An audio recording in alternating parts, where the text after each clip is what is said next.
नमस्कार, आपका स्वागत है। आप देख रहे हैं इंडिया न्यूज़ का डिजिटल प्लेटफॉर्म। आपके साथ मैं हूं विवेक पांडे। इंडिया गठबंधन जब से बना है, कुछ ना कुछ इसको लेकर विवाद हुए। सपा का कांग्रेस से विवाद अभी भी चल रहा है। हालांकि वो इंडिया गठबंधन को लेकर जब बात आती है तो फिर कुछ अलग अलग बयान जरूर आते हैं।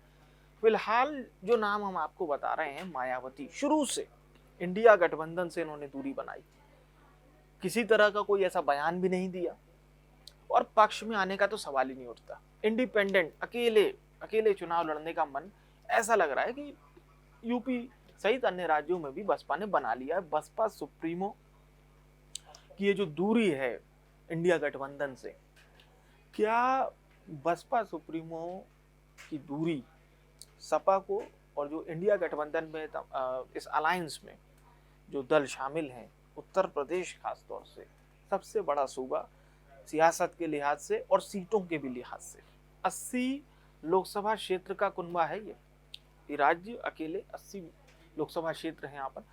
तो अगर जो एक कोर वोट बैंक है बीएसपी का, जो लगातार बीएसपी को मिलता आया है, और बीते अगर लोकसभा चुनाव की बात करें तो बीते लोकसभा चुनाव 2014 की तुलना में 2019 बसपा के लिए बहुत सुखद था, क्योंकि 2014 में उन्हें शून्य पर वो थे और फिर जैसे ही 2019, हालांकि 2019 उन्होंने अलायंस में लड़ा था, यानी कि बुआ और जो बबुआ की जोड़ी है, सपा और बसपा, इन्होंने साथ में चुनाव लड़ा था। इसका फायदा सपा को कम मिला था, बसपा को ज्यादा मिला था। बसपा का जहां 2014 में खाता नहीं खुल पाया था, तो 2019 में उन्हें 10 सीट का फायदा मिला था। अब लेकिन अगर हम समझें कि अगर इंडिया गठबंधन में मायावती शामिल फिलहाल तो नहीं हो रही, और ऐसा ये माना जा रहा है कि वो शामिल नहीं होंगी, इसका कितना नुकसान होगा इंडिया गठबंधन को, खासतौर से सबसे बड़े सूबे उत्तर प्रदेश में।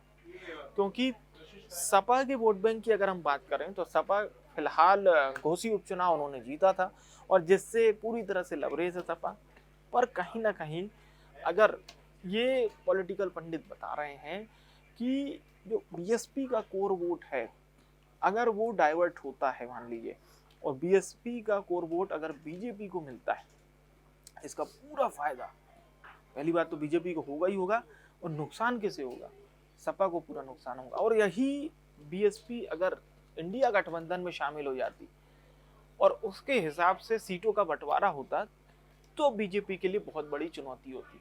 बीजेपी के लिहाज से देखें तो बीजेपी यही सोच रही होगी कि बसपा यानी कि मायावती किसी भी तरह से इंडिया गठबंधन को समर्थन ना दे।